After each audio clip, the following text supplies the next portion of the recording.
Saudara, usai menjadi perbincangan publik, tempat wisata ekstrim Park Bali di Turtle Beach, Nusa Penida ditutup sementara. Pansustrap DPRD Provinsi Bali menilai lokasi tersebut melanggar aturan tata ruang dan memiliki izin usaha yang bermasalah. Penutupan dilakukan setelah peninjauan langsung Pansustrap DPRD Provinsi Bali yang menyatakan tempat wisata itu telah melanggar ketentuan yang mengatur pembangunan harus berjarak minimal 100 meter dari bibir jurang. Extreme Park beroperasi di atas tebing setinggi sekitar 130 meter, sehingga dinilai beresiko tinggi dan membahayakan keselamatan pengunjung. Pansus juga menemukan fakta bahwa lokasi wisata dimiliki warga negara asing asal Rusia dengan status perizinan yang belum jelas dan dipertanyakan keabsahannya. Di Bali pasal 50 ayat 3 itu Pak ya, ada jarak. Siapa yang menjamin kalau ada nanti korban di sini? Ini kan sudah kelihatan tebingnya ini perlu kita perdalam ya oleh dinas lingkungan bahwa ini tidak permanen, tidak kuat konstruksi kostur daripada tebing itu banyak yang retak-retak, itu banyak yang jatuh ya. Ini kalau kemudian ini jatuh siapa tahu ya?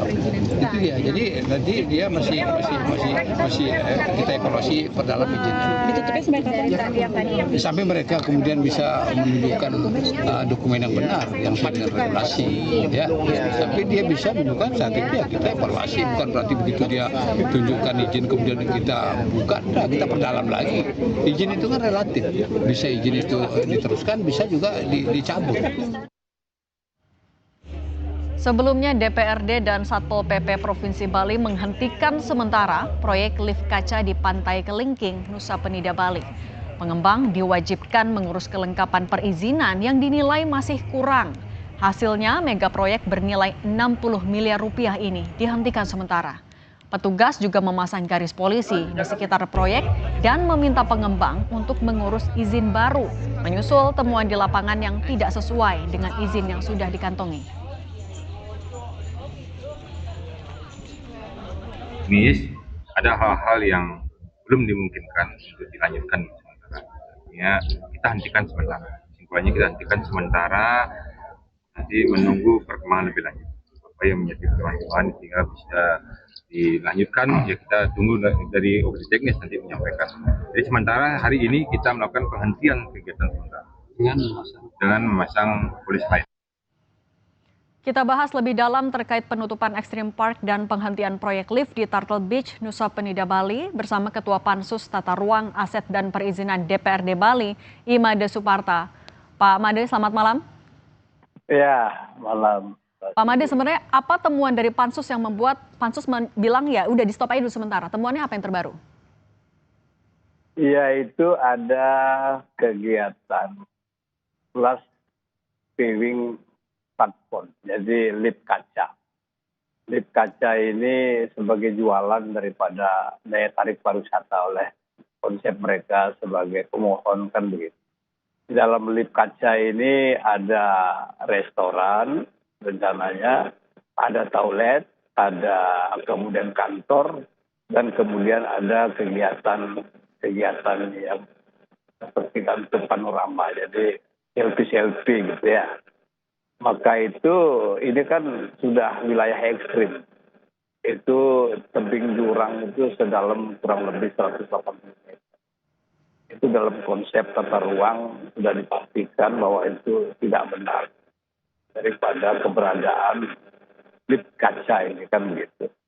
Persoalan sekarang sudah dikatakan ada izin. Itu kan sementara dalam konsep mereka, dalam perspektif dari OSS kabupaten, karena itu dibilang berisiko rendah.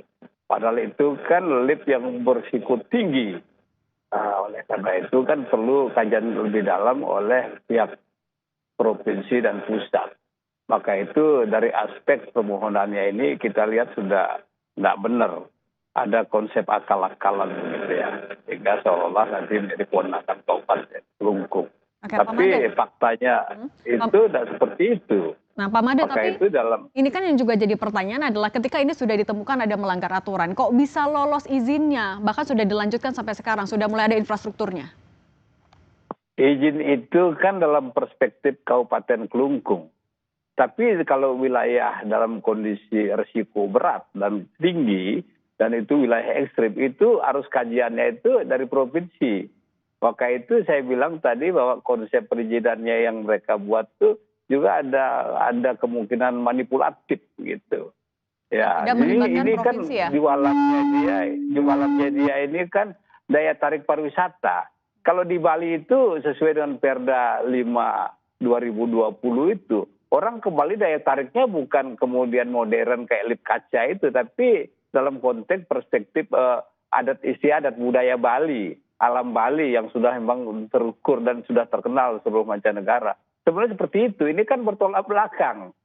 Maka itu jelas dari aspek tata ruang dan kemudian dari aspek kemudian aset, karena itu landasan atau tempat nanti landasan daripada lip itu tanah negara, belum ada izinnya itu.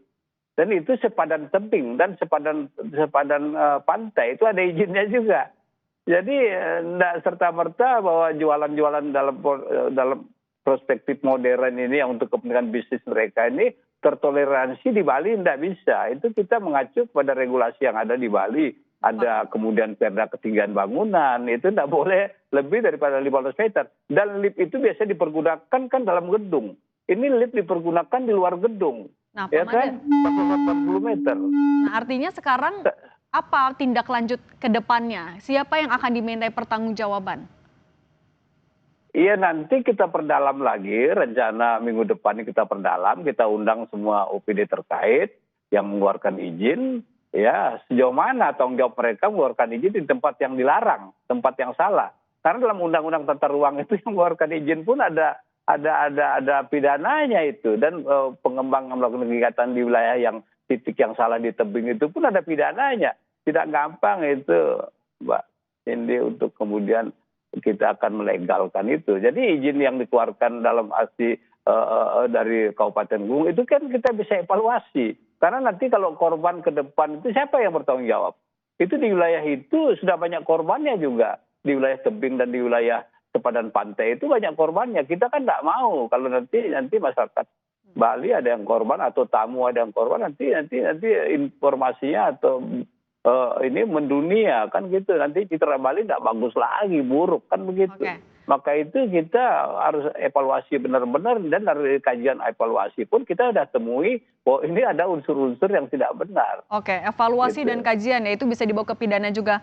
Pak Made, terima Iya. kasih sudah berbagi bersama kami di Sapa Indonesia Malam. Saya selalu Pak Made.